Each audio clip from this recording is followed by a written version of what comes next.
Now it's on. Now it stopped blinking, and now it's on. Okay, good. I see there's a blue light on top or something that also may be indicating the same thing. All right, we're in the middle. Oh, it's too bad we didn't record yesterday. Because yesterday was what? Yesterday we hit, we hit the heights. We did say, it was heavy. It was good. So now we're near the end of chapter. I have a different page than you do, so it's going to be hard to directly exactly to the spot. So you'll pick it up from working. But there was a tirish. I think we're up to. There was a tirish. Dayan lo mashal biyitzro, who b'toch hashvilin. Okay, he's going to get through the exadra. Okay, let's take a look on the bottom of page Lamed Gimel. Ach osam. Okay, how's that? It starts with the words Ach osam. He says Ach osam shekavar yatsu me meiser hazeh. Okay, he's talking about getting.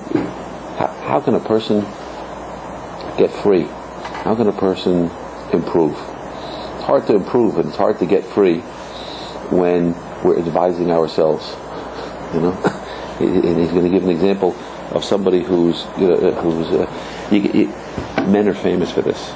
Baruch Hashem, before there was a GPS, men are famous for driving around and being lost and never asking directions. I'll figure it out. I know where it's. And then 3 hours later, you're still blundering through. We passed that Dunkin' Donuts about 5 minutes ago. It's now I know where the Dunkin' Donuts is. And you keep on going around the same circles, and that just happens when you're lost with a car. It happens. People lost in life. They keep on doing the same. They're doing the same thing, doing the same cycle. That's the definition of insanity. Is doing the same thing and expecting a different result. So a person gets lost. So you got to ask advice. You got to get advice from someplace. Yeah, we're under control. Yeah. So how does a person? Yeah, how does a person get advice? And from whom do you get advice? So that's the Baruch Hashem. Now we're going to learn over here that you need a GPS. Right? So what do you do with it? What was GPS before there was such a thing called GPS? How does it work?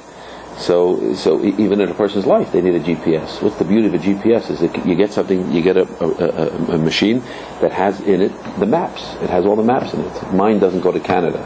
The map, something was blank. There was no details of any streets in Canada. The satellite knows where you're at, but it says, I'm sorry, I never learned that track date. It just doesn't have the Torah is a map. But you also need a Rabbi, and you have to connect with the Kadosh Baruch Hu, and you need a Rabbi to sort of tell you, this is where you're at. You can get in, you can see the subway map in beautiful downtown Manhattan, and it's going to tell you, you see the whole grid, the whole motherboard about how the streets and how all the avenues and boroughs are connected. But unless you have that little X over there that says that you are here, all that information is going to be worthless and useless. Okay, so we need something, and we need somebody to tell us, this is where you're at, and this is where you got to get to, and this is what your next move should be. Because there's people who are ahead of us can see where it is that we're getting lost. People who are peers, that's why I always say when a guy gets engaged in yeshiva, Mazel Tov, everybody goes, oh, Mazel Tov, oh, and everybody comes over, gives him a hug and a big slap on the back. I always throw my 2 cents in. I said, Avi, can I talk to you for a few seconds over here? What is it? First of all, Mazel Tov, Mazel Tov. I want to tell you 2 things. First of all, I want to remind you that the engagement period is very hard. Oh no, everything's going great. I know. But just in case you hit a couple of bumps in the next few months as you're planning the wedding, don't get nervous. Why? Well, we went out, 23 times and it's really great. I know, you went out so many times and everything's great. Because you've been building up love, and amorous feelings for each other, and all of a sudden it's going to level off because now you're going to get busy with furniture, and you're going to get busy with in-laws, and you're going to get busy with seating at and how high the mechitza is going to be, and her mother's already protesting, and who's going to walk down with whom, and and it's got a lot of details. Now the land is plain; it's not going to be so easy, and it's not going to be time for building up in love. So get ready. The devil's in the details.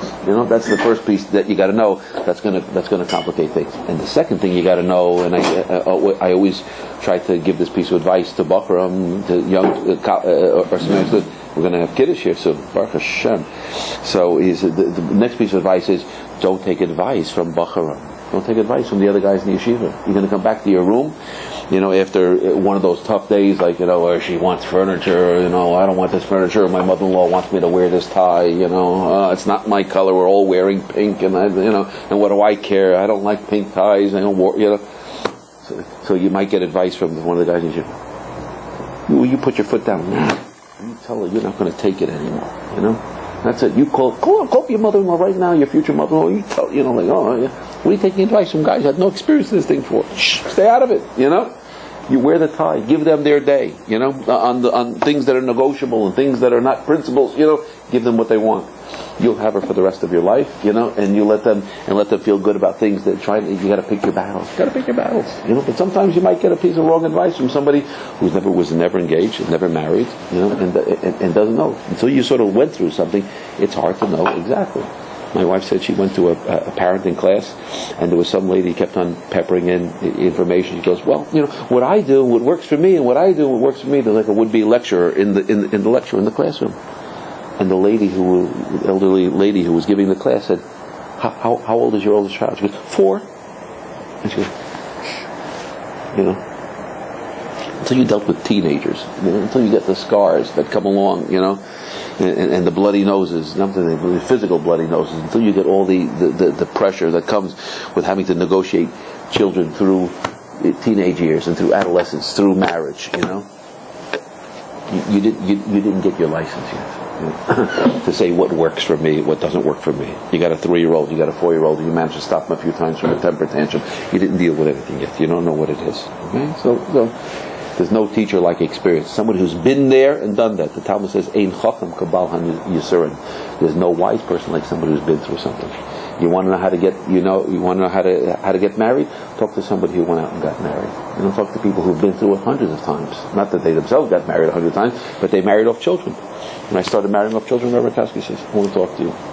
He says, I've done this already 13 times now. Let me tell you a couple of always and whatevers. There was a wedding took place. My wife is sitting there with the Rebbitzin after the wedding was over, and they stayed on that spot for the next hour and a half. Always, never, always, never, always, never. This is what we found. This is what worked for us. This is what we saw. This is what we, let me hear from somebody who's been through it 13 times. It's still got one more to go, but 13 times they've been through it, So let's hear some experience. Why do I have to touch the hot stove so many times myself? Let me get some good advice.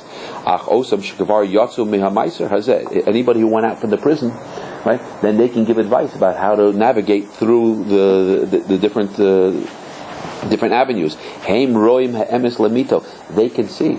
People who are a couple of steps ahead of us can see us better than we can see ourselves, right?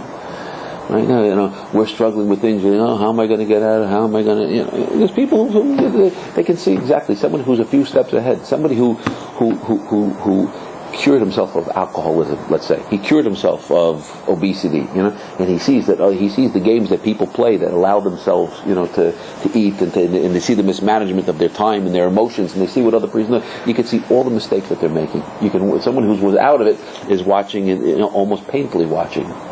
And I think that's why grandparents, sometimes they lose their sight and they lose their hearing, because they're made to be a little bit blind, deaf, and dumb, because they can't watch. It's very hard for them to watch their children raising the next generation and passing on some of the mistakes that they made. They could see it so very clearly, and yet they're supposed to be quiet and to watch those same mistakes, the same disciplinary mistakes, those same things going on, being passed from one generation to the other, and they have to be extremely diplomatic and careful. So Kodesh Baruch Hu takes away their hearing, and they didn't see it as carefully, because if they saw it, it would be torture for them to witness it and to be able to seal their mouths, because you can see the mistakes that other people are making. You'll be here for a couple of days, a couple of weeks, a couple of months, and you'll see some new guy coming and you go, even a couple of weeks, a couple of months in yeshiva, and you'll be that many steps ahead. Rashi is our medieval commentator. Let me show you. He's on the inside column of the Talmud. Okay, good. And then you'll be. That I didn't know when I walked in. That I know at least now. That I know when the rabbi's giving the Gemara class. You save your questions to the end, and he keeps on. Or whatever it is, whatever the system is. I used to see guys coming into prison. I used to visit prisoners. And a guy would come in the first couple of months, first couple of weeks. Rabbi, I got to talk to you. Rabbi, can I talk to you? Yeah, you got to get me out of here. You got to get me out of here. I say, I didn't do it. I know you didn't do it. I'm not a lawyer. I'm not a judge. I can't get you out of here. But I said, yeah. And all the other guys are sitting there like rolling their eyes. A few weeks later, he's already got his little knit bag with a couple of half cigarettes and some chocolate bars that he's now going to exchange for a piece of kugel that he got from somebody else, and and now he has this is his currency. This is now becomes the stuff, and he's already calmed down. And some new guy just already, you got to get me out of here. This is not, I don't belong here, and I didn't do it. And then after a while, he has to learn to accept and to not fight everybody and to go along with the rules of that place. You got to submit yourself, because the more you're going to fight the guards, the more they're going to try to twist your arm. They're going to make it harder for you until the person says "uncle," and then he gets it. That's the rules of that place. Okay, that crazy place. So the other ones are watching, and they said he's got to learn. But if he's going to ask me advice, I can give him advice. The ones who went through it, if they want to ask you some always and nevers, they can give you advice. I might be stepping back into like a classroom situation pretty soon, and as a guy who's a master teacher, and I told him, I want you to give me some, always and nevers. Because why should I have to go in there and get beat up by a class? I mean, beat up by a class. The class is going to physically beat you up, but if they see that you're not ready for them, you're not on the offense, then you're on the defense. And they know how to run you over. And this fellow who's a master teacher, and he's a young fellow, but he's a master teacher, and he has control over every class. Whenever you get to a classroom, he says, Rabbi Lamb, you may not like this. He says, but you may not be able to smile until Hanukkah next year. When if you're going to start the year with this class. If I'm going to give you the 7th grade class, you shouldn't smile until and you got to come in and set the rules the first day, and that's going to set everything. And you have to be stern. And 80% is forget about charisma, forget about being inspirational. It's going to be 80% is going to be classroom management skills. And I said, okay, teach me. I'm not going to go in there and learn on my own the hard way, because I'm going to get disappointed right away. I'll ask somebody who knows how to do it, and ask somebody who's been there, who's mastered it. Right? So he says, Osam, those people, Shekavar, Yatsu Minamasa, they already learned how to escape. They learned the hard way. They figured things out. Haim, Roim, those are the ones that are fitting, that Roim Ha'emes, they see the truth, Lamito. They've transcended. They've risen above the dust of the tests that we happen to be going through. And they can advise other people. So this is the helicopter report that you get. They tell you, it looks like there's a traffic jam on the Harlem River Drive, and I would avoid the George Washington Bridge. Okay, so if I have a chance to make a detour and to go on the Major Deegan to get into the city, so I'm going to make a detour because there's traffic backed up. I don't have that information. I'm stuck in my little myopic universe over here. I need to get some advice from somebody who's a little bit further up, who can see the more totality of the picture. And he says, Halam is Adom. Now we're going to say the GPS, but we're going to see the pre-GPS. The truth is, I had an experience, not this summer, but the summer before, exactly like this. There's a place in Ottawa, Canada, that we took our kids to. We went there for a week. I was teaching, learning, and doing some different things, but my family slept along for a vacation, and we went one afternoon to a place that was called, what's this place called? Gazebo or something like that. What are these things? Not a gazebo. He's going to give a description of it, where you have a maze. Yeah, it's called. Yeah, that's what it's called. It was a maze. We have these mazes where you're walking through the maze. You don't know where you are. That's what he's going to give a description. One wall looks exactly like the other wall. And what happens? For some reason, my little kid, he must have been, I think he was 5 years old at the time. He knew how to get through these mazes. He climbed up to this little place that was in the center. You get up to the top, and once you get to the middle, then you climb all the way up to the top of a tower. And he's looking down, watching everybody. He said, "No, you got to go to your right. You got to go to your left." He was able to give advice. He's a little kid. But for some reason, he managed to get through the puzzle much more quickly, and we just kept on going back and forth with the same, like that fellow that's lost in the streets of New York, lost in Brooklyn, lost in Yonkers, wherever it is. He can't find his way.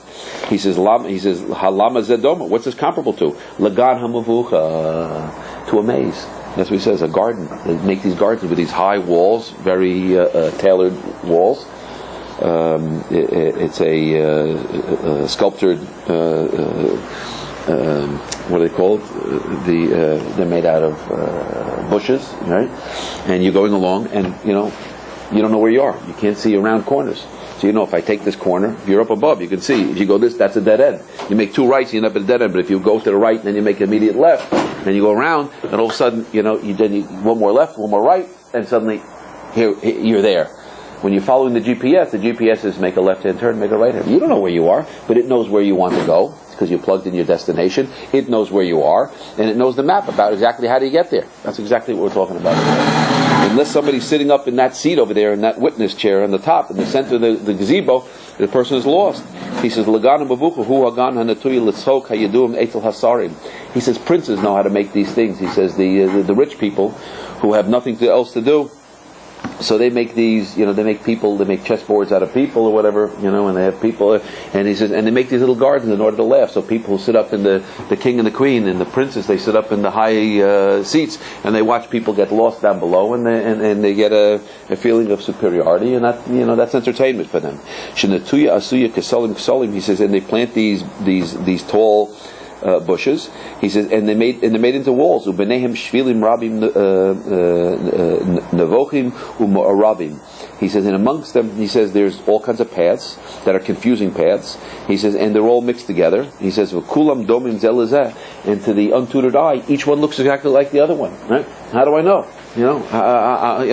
Each street looks exactly like the other street. Sometimes you're going down a place, I thought I was here before. It looks exactly like, I don't have the power of distinction to tell what's the difference between this experience and that experience.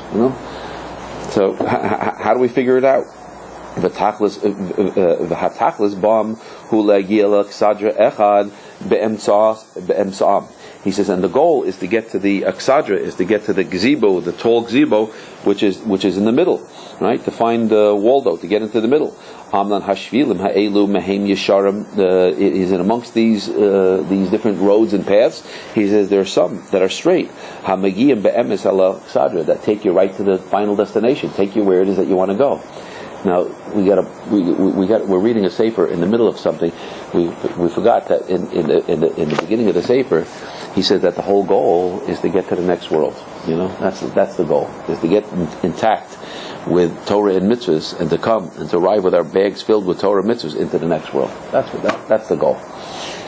Right? And he spent the first couple of chapters of the book discussing that. So that's the deep and profound nimshal over here, and there's a lot of places where a person can get lost, right?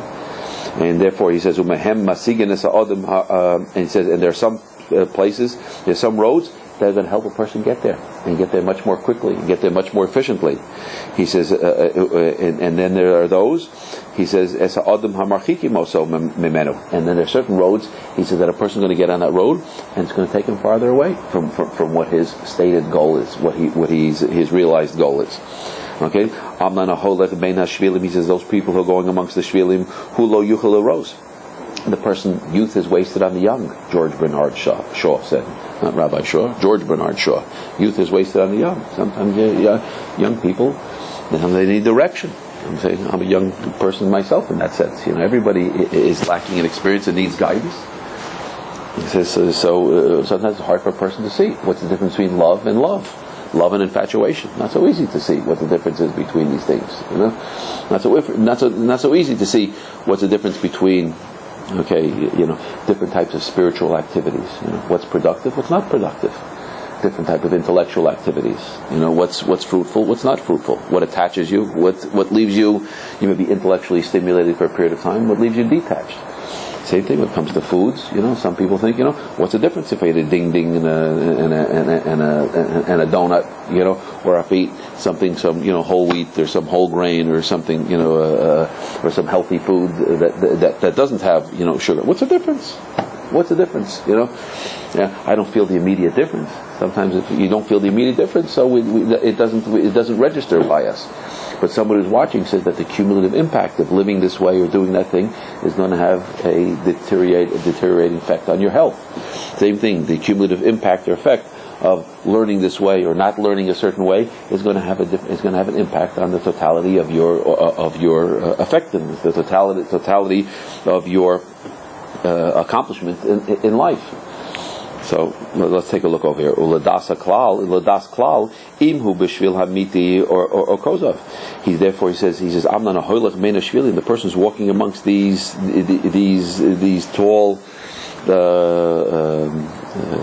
tall bushes.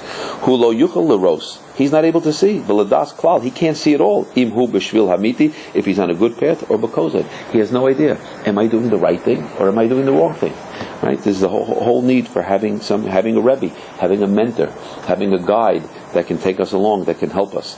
Ki kulam shavim, because all of them, to the untutored eye and to the person who doesn't know, look exactly the same. Shlomo, do we have a book for you over there? Maybe you have one over there?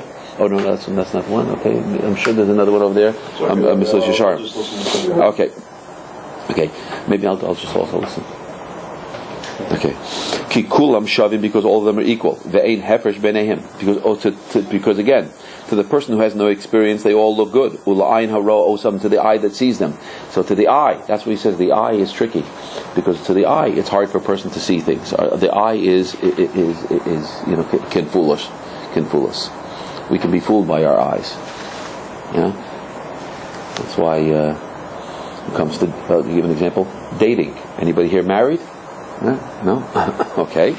So, I'm not saying I have enormous experience in the matter, but there's no comparison between somebody who has no experience and somebody who has, even if somebody had girlfriends or somebody had other experiences, there's no comparison. Rabbi Miller says, you should bring you meet somebody one day, Mitzvah Shah, take her to an old aunt, and you get it.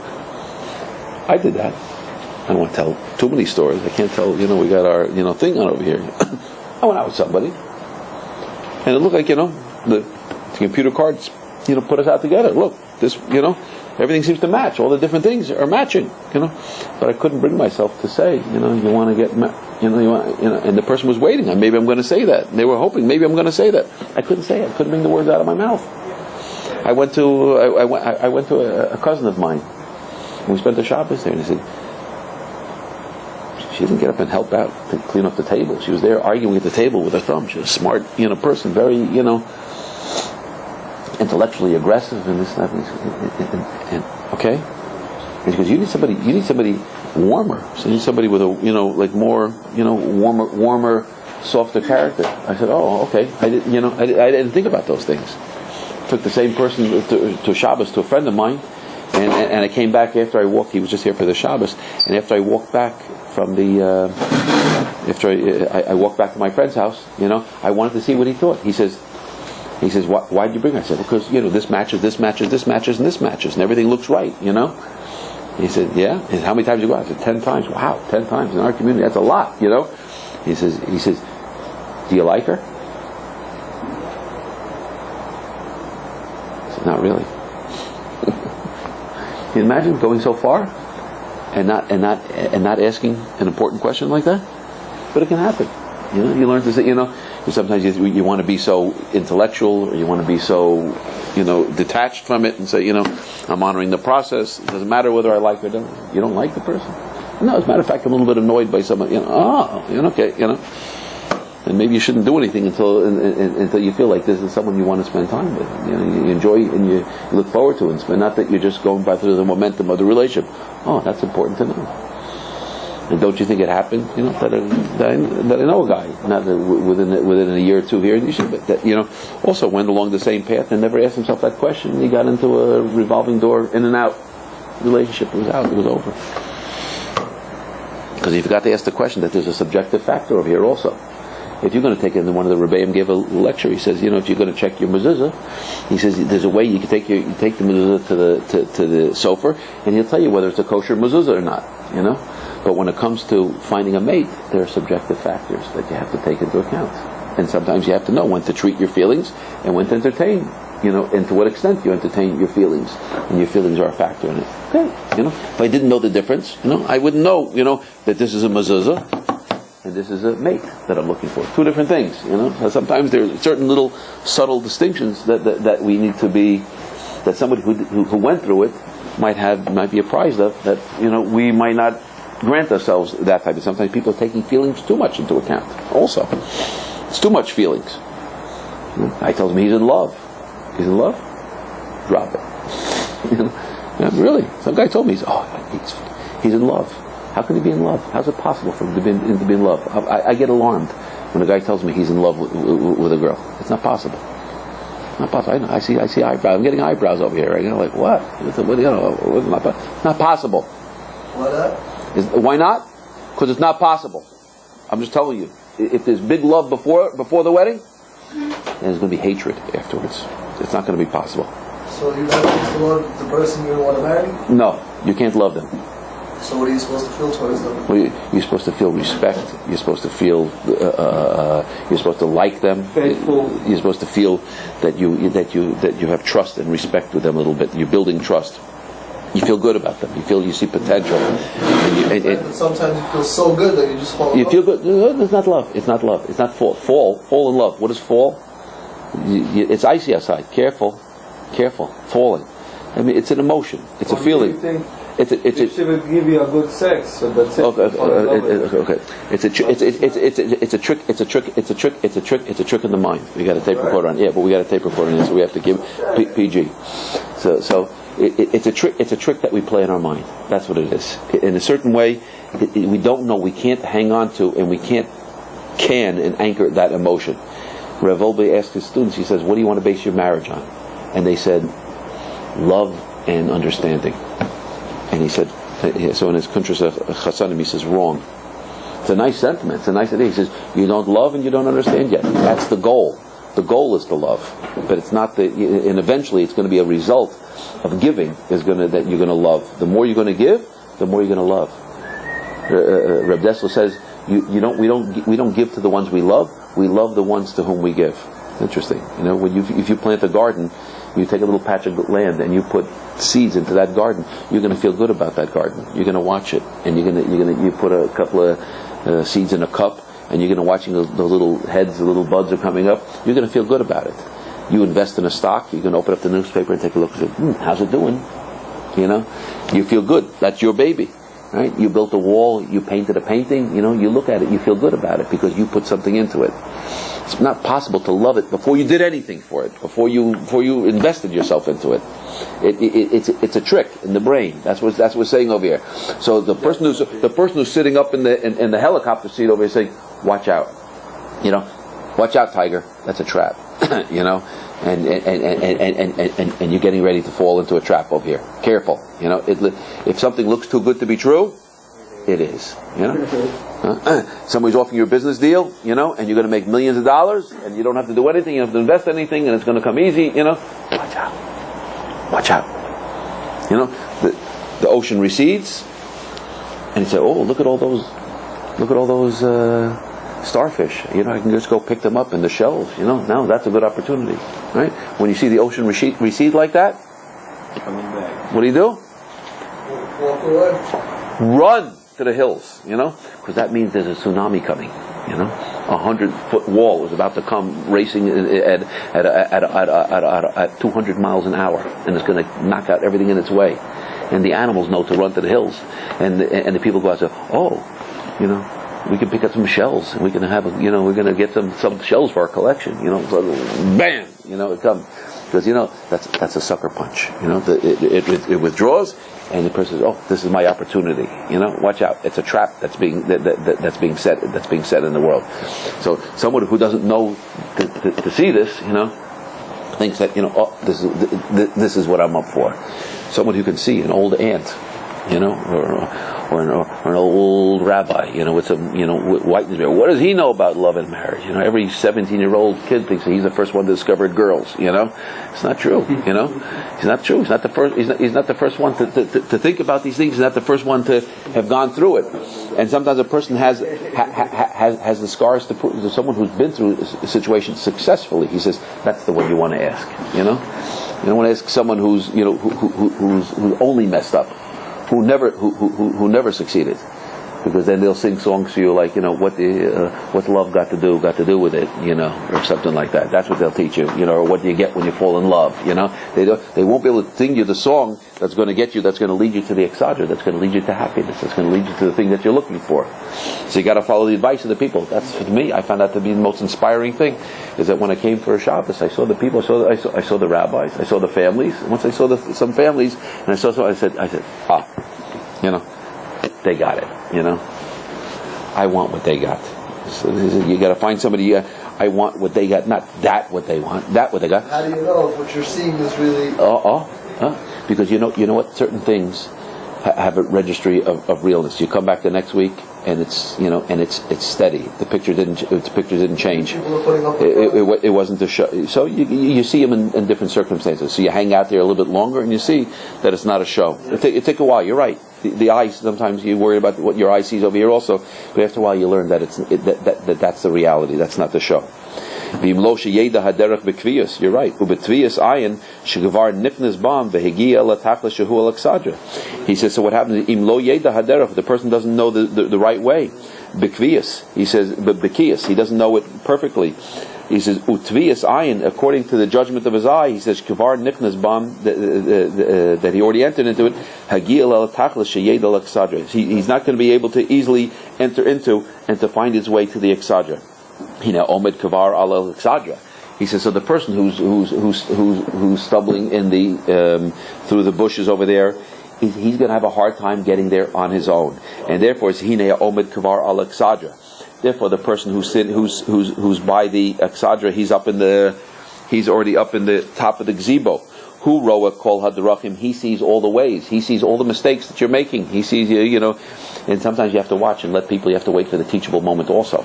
The parent, you can't guide people. As a parent, I say you can't save your kids from all the mistakes that they make. That's one of the painful things about being a parent, is that sometimes you have to watch your kids make a mistake and then they have to come and ask you a question. And sometimes that's why the mission in Perkei Avos says, "Asay lecha Rav," make for yourself a Rav. You got to make yourself available to the Rav. The Rav can't say, "Don't go there, don't do that, don't." Let's wait for him. He's got to hit the wall. He's got to get lost. He's got to come. I need help. Okay. Let's sit down. We got to wait for the teachable moment. Then comes the teachable moment. When the person is looking for help, then that's the teachable moment. Like they say, how many psychiatrists does it take to change the light bulb? And the answer is 3. Oh yeah, why 3? What's your name, by the way? Mike. Hebrew name? Machoil? Okay. So why does it take 3? One to actually do it and 2 to read the instructions. Oh, okay. I was thinking like this, 1, but the light bulb's got to want to change. That's what they say. The person's got to want to help. There's nothing more irrelevant than the answer to a question that was never asked. That becomes a lecture. That's why in Pesach night we got to try to get our kids to ask a question. Because if the kid doesn't ask a question, so what's the whole point of this whole Pesach Seder? It's a lecture. When we were kids, things were rough, and but what do you know? What do you guys know?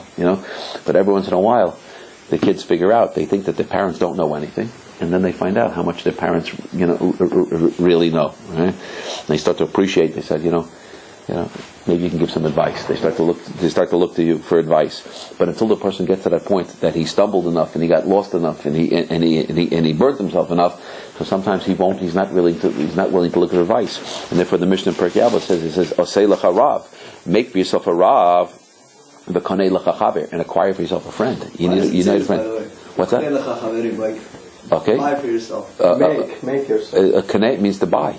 Emes kaneh. That's the word. The word is actually kaneh. So let's discuss that Mishnah briefly. Okay. Asay lecha Rav means to make, to do something. For that, you have to make for yourself a Rav. You have to make yourself available to the Rav. Kaneh, a friend is telling you first of all how valuable a friend is. A friend is, and who's a friend? A friend is, first of all, a Rav. There's 3 things that are mentioned in that Mishnah. One is Asay lecha Rav, Kaneh lecha Chaver, acquire for yourself a friend. And the third one is, Havedan is Kol Adam L'Chavskos. It's in the first parak of Perkei Avos, Mishnah in Perkei Avos. The Havedan is Kol Adam L'Chavskos. Let's see these 3 things independently, and let's put them together and put a little bindle, a little wrapper around them. The first one, Asay lecha Rav. Make for yourself a Rav. Some want to say like this: make yourself into a Rav. Get to the center point where you can help other people. Also, you get to when you get through to that top of the gazebo, then maybe you can help somebody else. Just don't do it for yourself. As the Mishnah later on in Perkei Avos says, if I don't do it for myself, then who's going to do it for me? But it says, but if I'm only doing it for myself, then what am I? One is an identity crisis, and the other is a humanity crisis. I'm going to try to help myself, but I'm going to try to help myself so I can do something, so I can be of service to other people, and so I can do something. I can help other people. It's not just a selfish pursuit. I told some young lady who was struggling with a terrible thing that happened to her when she was young. It's terrible. I'm afraid to even bring it up on my mouth. And you can't erase it. You can't go back. You can't. It was a terrible thing. And I said, if you can get through this, and this was, I think, one of the most and she's in touch with me all the time now. It gives her a reason helps her make sense out of the suffering that she went through. And she said, I told her, sister, I said, if you're not a reject, you're a resource. I said, you think you're the only one? No. I said, if you can get yourself strong in this area, if you can regain your equilibrium, then you can help other people. Then you're going to be a resource for other people. So, and I think that gives her the hope of getting through this in order that she can be more helpful to other people is something. So, imin anili mili, I got to get there.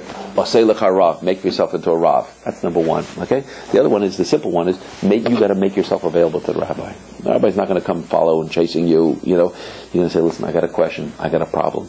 I don't think you can ask. There's anything too small to ask. By the way, some people are like, I only want to bother the rabbi with world peace questions and with no. I once asked Rabbi Kowski when I was a student over here. I asked him. I just got married, and I was looking to buy a car. I said, should I buy this car? He said, did you drive the car? Did you test drive the car? I said, no. I told him it only has 50,000 miles, but it is a slightly older car. But only 50,000 miles. It was used by a little old lady that drove to the train station. And he said, did you drive the car? I said, no, the guy wouldn't let me drive the car. It was an older fella, he wouldn't let you drive the car. He says, I have a Rashi in Chumash. I bumped into the Rashi in Chumash. He says, don't buy the car. No, don't buy the car. So I bought the car. And when I was driving to my parents' house to pick up my wife, she was visiting by my mother, and I was driving, and as I was rambling down the New York State Thruway, I started to notice that the numbers on the odometer, right? That's the one that indicates the not the speed, but the mileage. The numbers are rolling backwards. The car is getting younger, And I started to notice that they're uneven, and that someone had, had manipulated them with a screwdriver. You can see the different scratches and the erasures on the numbers themselves, which is a federal crime or something like that. There's heavy, stiff laws against these things. So I came back to Rabbi Kowski. I said, what do I do? I said, I got this car. He says, you bought the car. I told you not to buy the car. I went there. When I came to buy a house, I asked, I asked him simply, and he had an opinion, and his opinion was right. Don't buy the car. If somebody's hiding, they don't let you, they're hiding information from you about it, something's wrong with the picture. Don't buy the car. From Rashi and Chumash, don't buy the car. I bought the car. I had to go back and I found there was a guy in yeshiva who looked like a U.S. senator. He's like one of these guys that always look like he. And I took him with me that night, and I said, here's the paperwork. Go into the house. He went to this guy's house, and there was screaming, and there was all kinds of crazy stuff going on. There was lightning and thunder that night, and I was out in the car for 2 hours, and the fellow came out. Here's your $1,100, and I said, wow, what you have to go through. He said, no, the guy gave me the money right away. He said, but I was talking to him about that painting on the wall and this and that, and his wife came in, they had a big fight, So I was out there, sweating it out, but it was really over in a few minutes that he was able to, recover the money and make everything straight again. But Rabbi Kaiser said, you're the second one this week who came to me and didn't listen to what I told him to do. If he has a strong opinion about something, then you should listen. Asay lecha rav, make yourself a rav. And don't think you're asking something silly. I see my son. He calls up Reb Shmuel Kamenetsky. He asked him a question. When he was engaged. How often should I call my kala? How often should I my bride? How often should I be in touch, even by phone from Israel? And we went back to Israel. I said, yeah, he called up all the time to ask him, and he gave him definite opinions. He gave him, he asked him a couple of questions to find out, and should we move to Lakewood? Should we go to, you got to know the answers to all these questions. These are important questions.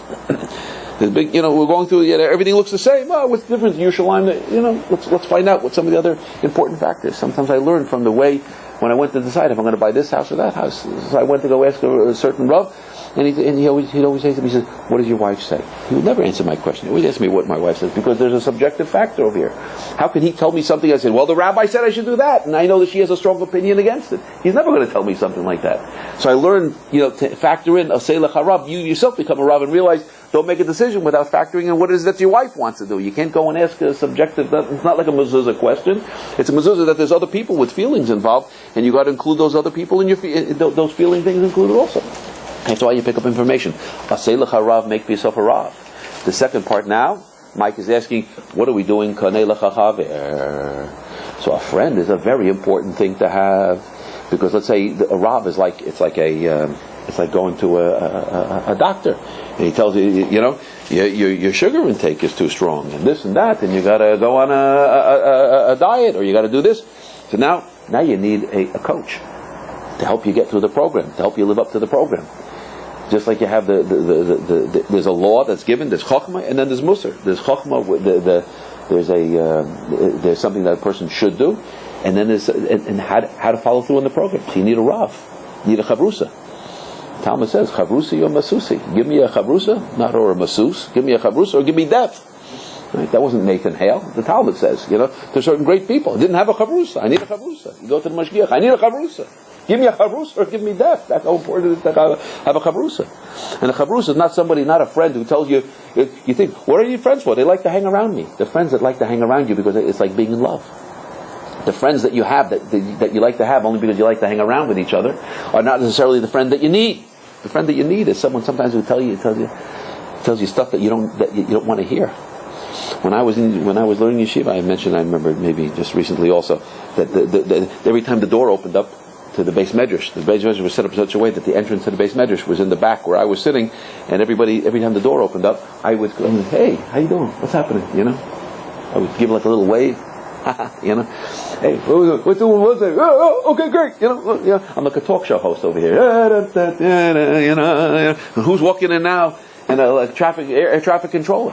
And I have a chavrusa, senior chavrusa. He told me, he says, "Is there a rope? Is there a string between your head and the door?" I said, "What do you mean?" He says, "Every time the door opens up, you look up and you break the zika, you break the connection with our learning." And I said, "I'm a sociable guy." He said, "You didn't take time out from your life," he says, "to become a greeter. You're the who's the fellow at the restaurant? The maitre d'. You're the maitre d' at the in a restaurant over here." He says, "Keep your head in the Gemara." Okay, And he kept my head, focused on the Gemara. And the chavrusa, so whenever I would complain about something or somebody else or make an excuse, he says, no excuses. Take responsibility. I have to complain about somebody else. He says, turn the microscope on yourself.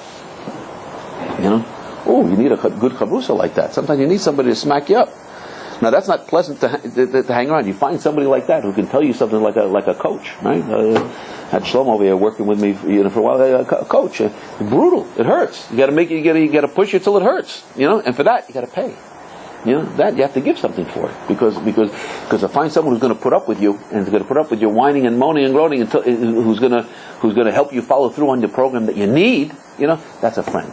But to find a friend who you're going to hang around with and you can drink together, you go to clubs together and party together, that you don't have to pay for because you're not necessarily pulling each other up. But if you find a friend who's willing to push you and willing to help you and sees potential in you, so you got to remember his birthday, and you find a good book, you got to get him a good book, and sometimes you got to if you find something good to eat, and you invite him out to lunch, or you do something just to make it, and you give him a few dollars, whatever it is, you got to do something. You have to do something to acquire a friend, whatever it means to acquire a friend, because that's how important it is. It gives us a different definition of what it means, a friend. A friend, the Talmud says, somebody helps you become rich. And then sometimes he has to push you and to help you keep up to your standards, keep up to your program. That's a friend. I had friends, old friends, that came up and took me away from yeshiva one day.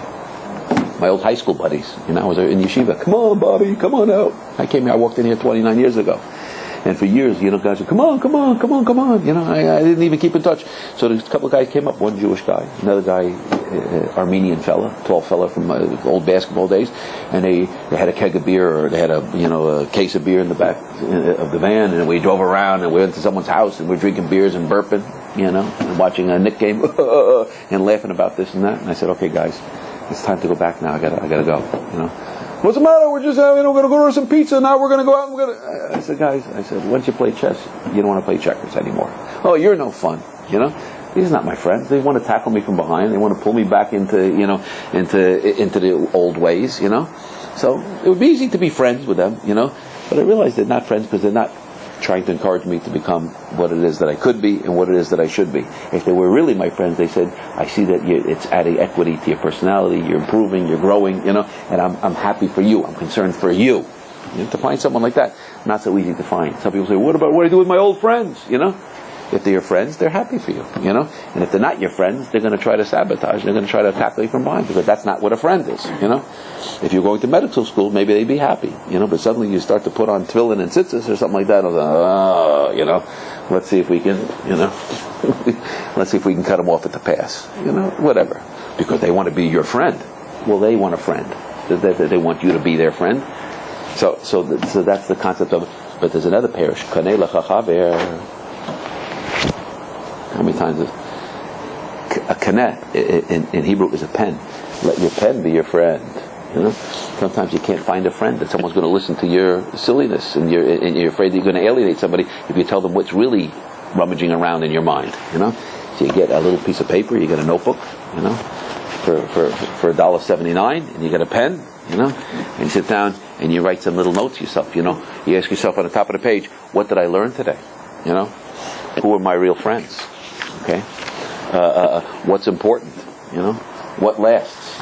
And I ask myself a little question on the top of the page. What does this mean? What does that mean? And I let my pen be my friend. And you'd be surprised what kind of stuff you begin to find when you get a pen and you start to write. Right? Here's my two friends. Here's my other friend. And you find something in the Mesilas Yesharim. You find something in Sefer Cheshbon and Nefesh. You find a Rashi in the Chumash, and you get a Chumash that you can highlight. You can underline it. Right? This is the highlight of my day. Right here. And I find something good, and I say, ooh, that talks to me. And maybe if I put a check next to it and I have a highlight, then it's something maybe I want to copy and write into my little book over here. Ooh, now I got myself a friend. Say lecha rav, make for yourself a rav, right? And how do you make yourself into a rav? Kanei lecha chaver. Let your pen be your friend. Get yourself a pen and begin to write. And to think. You'd be surprised, when a person gives himself, let me write down a list. We spoke about it last week. Let me write down a list of 100 things I'd like to accomplish in my lifetime. Wow. Who needs to do, before you go see a psychiatrist or a therapist or something like that, let me do what I can for myself. Let me see what I can do by myself. Let me write down a list of every day of 2 things to be grateful for. How about that? Let me write down 100 things to be grateful for, initially, and then let me add on to that list, and let me not be ashamed to write the same thing every day. What's wrong with that? That's okay. You can write the same thing every day. That you feel grateful, as long as that's something you really feel grateful for. Let me write down 2 things I feel accomplished by. You write down every day 2 things you feel accomplished by and 2 things you feel grateful for, you'll become a different person. I promise you, you'll be different than everybody else that's walking around on the planet. You'll be head and shoulders above everybody else. Try it for 6 months. Write down every day 2 days something you feel grateful for on a little piece of paper, and then 2 things that you feel accomplished by. The 2 things you feel grateful for, that's what HaKadosh Baruch Hu is doing for me. And don't be afraid to make it something small. That there was milk, that went into my fresh milk. It's okay, the milk was fresh today. When I put it in my coffee, I had fresh milk from my coffee. Gavaldik, because last week it wasn't good. So I'm not going to complain about it. I feel good that I had good milk. I went to start my car, although my son used the car, there was gas in the car. There was, it was above E. Gavaldik. I feel, grateful. Motor ani, the car started up. Whatever it is, all those different things, the person can feel grateful for. That's what HaKadosh Baruch Hu is doing for me. What do I feel accomplished by is something completely different. Those are 2 things. Those are things, that's my battleground, right? We had a couple of guys sitting at the table on Friday night. We asked at our Shabbos table, what do you feel grateful, or what do you feel accomplished by this week on Friday nights? And one guy says, I got it for davening 3 times this week. That's his battleground. 3, that's not so much. That's his accomplishment. My daughter says I got an 80 on a math test. 80, that's not a good grade. She said, I studied hard. I thought I was going to fail. And I'm not so good at math. Okay. You feel that's what you're struggling. That's your battleground. One guy said, I had a nice conversation with my mother. How does he do it? Some people, so what you find out is that's your battleground, and you learn to give yourself a pat on the back. No one's going to give yourself a pat on the back if you didn't say Lashon Hara, because nobody heard what you didn't say. And nobody knows what your struggle is and not to do it, so that you got to give yourself a little rub and give yourself a little recognition and realize, that's where I'm fighting the waves of opposition. That's where that's where I'm in the trenches, right on this point over here. It may be different for somebody else. I'm not comparing myself to somebody else. So it's so instructive. It's so helpful to know that this is what I'm struggling with, and even if I write down the same thing every day, I kept with my food plan, whatever it is, I learned my 2 Mishnayos today, and I did it, and I've been consistent for a week, with this plan or with that plan, or I didn't, or I took good notes in class, or I got the class on time, and I paid attention. But gewaltig, we're doing good. I'm having a good, and I'm giving myself credit for the little things that make my week into a good week, and that's what I feel. And usually it's the hard things, nothing comes easy. Nobody feels accomplished that something came to them easy. They feel accomplished because this is what we're doing. This is where we're gaining our muscles and exercising. Okay, that's all with a pen. Now the question is, what is number 3 doing over here? Right? Which one of these is not like the other one? Which one of these is not like the other ones, as we say in Sesame Street? Yeah? And the answer is? Number 3. Right? The first 2 have to do with yourself. It's getting help from the outside. I get a Rav, I got somebody who sees farther and has much more experience than me. I have a doctor. Get me to a doctor. And then I have a friend, I have a walking partner or a chavrusa who's going to help me. We're going to work it out together. We're going to help each other to achieve that plan together. We're working on the same thing. Tovim Shnayim and Echad. Shlomo Melech says, it's good to have a partner to do something. V'chut mashulish lo bimheri yanatek. And if it's 3 people working on it, even more so. It's not going to get broken. It's good to have 2 people. Rashi says l'chol davar. It's a pasuk in Kehelis. He says for everything you need 2 people.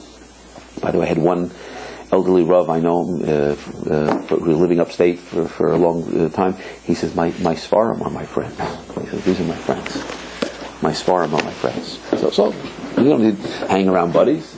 So which one is not like the other one? And the answer is, what does it mean? Havidanas kol adam l'chavskos. So the Mishnah actually should be read. That part doesn't tell you to judge everybody to the side of merit. That's one way of reading it. It's really telling you how to judge someone to the side of merit. Havidanas kol adam. Take a look at the entirety of the person. Havidanas kol adam. That's how you do it. As you take a look at the entirety of the person, sure, we can be surgical and we say, I don't like his nose, I don't like the way he tilts his head, I don't like his hair, I don't like you find a problem, this guy's got an attitude, no problem, this one has no problem, this one, you can find a problem with everybody and you can focus in on it, and amplify it, and turn everybody into, you can find the pimple, you can find what's wrong, you can find the problem, and you can amplify it, and you can surgically puzzle somebody, anybody. They said, but if you take a look at the entirety of the person, okay, he's got that problem. You know something? If he's here, so he has enough good in him that compensates and that outweighs that good over there. So let's take a look at the totality of a person, and then you'll see, he says, that's how you judge that person to the side of merit. That's how you judge everybody to the side of merit. But let's give 3 approaches. Why these 3 things hanging together? Why were they seated together at the table? So let's put them together. Let's try 3 different approaches. Number 1, sometimes a person can't find a good friend and he can't get a Rav. Why? Because he's not dan l'chavskos. There's something wrong with his people. There's something wrong with that person. This one's not an expert in that. I want a rabbi that's an expert in everything. He's got to be, he's got to be the biggest rebbe, and he can't make any mistakes, and he can't have any faults, and he can't have any cracks in his armor, or else I can't take any advice from him. Okay, so the person remains bereft of a friend and bereft of a teacher, because nobody's good enough, because he always finds the fault and puzzles them and excuses himself from having to hear anything from them because they're not an expert in this area. Whatever they are, they're not this, and whatever they are, it's not good enough. And whatever it is, we can always find some problem in somebody. Okay, that's one approach. The other is sometimes you find yourself a Rav, and you find yourself a teacher, and you find yourself a Rav, and then you start to feel like everybody else doesn't have it the right way. I have it the right way. Mine is the best way. Those other guys over there, they're no good. And it's also not true. It's also not right. This is what you found for yourself. This is what works for you, all within the boundaries of Torah and mitzvahs, and done correctly. So you found yourself. This is good for your temperament and for your personality and your subjective criteria. You found the Rav that works for you, and you find the Chavrusa for working on the things that you need to work on for your path in life right now. And that's what works. To say these ones are no good and those ones are no good, For Harvard to say Yale is no good and Yale to say Harvard is no good, It's just sometimes it's just a bunch of silly, fraternity type thought. I remember I went to a local tish someplace. I don't want to say where. Years ago, I was a teacher in one of the local English teacher in one of the local yeshivas. English is a second language. And I remember some little kid came over to me. He sort of recognized me, on a Friday night. I was there with some other Or Sameach guys. He says, "Du bist a chassid?" He said, "You're a chassid?" He says to me. I said, "Yeah, you know." He says, "What kind of chassid?" I told him, "I'm a chassid of the Rabboni Shalom, you know, of God." And he goes, "Oh." He looks at his friend. He says, "Who do you fight with?" That's funny. That's funny. In a certain way, it was cute. Another way, it was like, you know, come on, you know. Just because you think you got the right thing doesn't mean the other guy's thing is wrong. It's also right. It's right for him, and it works for him. It's good. And then the third one is, maybe we'll finish up with this, is asay lecha rav. If we want to take a highlight on which is the operative word in the first two, the word is lecha. It's a rav for you. It's a friend for yourself. You're working on yourself. I'm working on myself. So the moral imperative: find for yourself a rav. Get somebody. You get your own GPS. A rav and a teacher that's going to help you. That's your job. My job is to get myself a rav and to get myself a teacher to help me improve myself, right? And not to work on anybody else unless they hire me to be there, unless they come to me to be their rav in some area where I potentially qualify, or they hire me, so to speak, you know, or they employ me to be the friend. I need somebody to help me, you know, to muscle this through and to work it out. Unless somebody asks me, it's not my job to sit in the witness chair, because the truth is we see other people's faults better than we see our own faults. Talmud says, "Ein adam rois naga atzmo." I can see all you. I'm looking at all of you, and you can all see everybody else. The only one that we can't see in the room is I can't see myself. I don't see me. You see me. You're looking at it saying, huh? You can see yourself, you just can't see your face. I can't see. I know myself, and there's certain parts about myself a person can't see about himself. We're blind to ourselves. And so how do I find out about myself? One of the ways I find out about myself is what I see in other people. Life is very much a self-portrait. Sometimes we're studying the fault of somebody else. So the Baal Shem Tov says that fault that you find in somebody else is the fault that's a projection very often of the fault that the person and the fault line that the person has in themselves. So here's the secret over here. Asay lecha rav, make yourself a rav. You cure yourself. Acquire yourself a friend. When you begin to cure yourself, then what happens as a result of that, the havedanas kol and the havskos, you start to see other people in a much more generous and a much more positive way. Because, you know, as the fault lines are being taken away from me, you begin to see other people in a much more positive thing. They said there was some fellow, we'll finish up with this notion of the guy came to the city, came to in Russia. He came from the country. He had never been to the big city before. He checks into a fancy hotel, and they send him up to the third floor. They didn't have elevators, so he climbs up these big wide steps to get up to his room. So they have like these half steps, and each halfway floor, you know, where the step turns, they have a giant full-length mirror. And the fellow never looked in a mirror before. And he's this big burly fellow, just came off the farm, you know, with this, you know, wild look in his eye. And when he gets up to the top of the steps, he sees this big burly guy, you know, carrying a bag, you know, looking at him. And he gives him a harsh look, and the guy in the mirror looks back at him, and he raises his fist, and he runs up to the next stairway, you know, and there's this guy yelling, "You again!" And he shouts at them, and the image in the mirror shouts back at him. He goes up to the third floor, you know, and there he is again, you know, and he's ready to square off with him, you know, and closer he moves, more he tries to intimidate the other guy. The guy moves closer to him. Okay, we understand it's a little absurd and silly. He runs back down the steps, you know, to the fellow who sits at the desk, the concierge, you know, and he says, "There's a guy over there," and he looks, you know, mean and he gives a description, looks exactly like, you know, and the concierge trying to figure it, and he figures it out. So the guy saw himself in the mirror, and that's what's happening. He figured it out, you know. So the concierge says to him, he says, "You know what?" He says, "He's really a nice guy." He says, if you smile at him, he's going to smile back at you. And you see, he's really quite harmless, you know. And if you'll be, you know, sweet and pleasant with him, you know, you'll see he's a real pussycat. You can say, "Okay, so the guy goes, you know, every step of the way." You work on yourself, and then the images in the mirror, the people that you see around you, also will begin to improve. It's amazing, you know. That's what happens. So that's what the mission seems to tell us over there. You work on yourself. That's the mandate. Instead of everybody working on everybody else and leaving themselves unimproved, you know. So everybody work on themselves, and then we'll see that other people will automatically look in an improved way. Okay.